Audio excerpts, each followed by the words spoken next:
მარათონის სიცოცხლის გადასარჩენად ასე ქვია აქციას, რომელიც 2 ივლისს კუსტბაზე გაიმართება. აქციის მიზანია ძუძუს კიბოს ნაადრევი გამოვლენის შესახებ საზოგადოებაში ცნობიერების ამაღლება. ღონისძიების ორგანიზატორებმა პრაიმ ტაიმის პრესკლუბში დღეს პრესკონფერენცია გამართეს და მედიის წარმომადგენლებს მარათონის მიზნებზე ინფორმაცია მიაწოდეს. მარათონის მხარდამჭერები საქართველოს პირველი ლედი სადრა რულოვსი, ქალთა ჯანმრთელობისა და კეთილდღეობის კავშირი ჰერა და USAID არიან.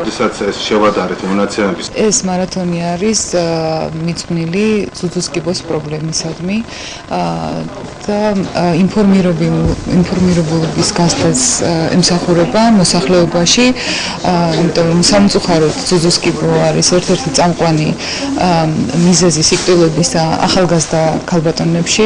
მარათონი ჩვენთან ტარდება საქართველოში 2005 წლისთან და ჩვენი ორგანიზაცია ჰერა არის ამ მარათონის დამფუძნებელი, საერთოდ ძუძუს კიბოს წინააღმდეგ მოძრაობის დამფუძნებელი საქართველოში.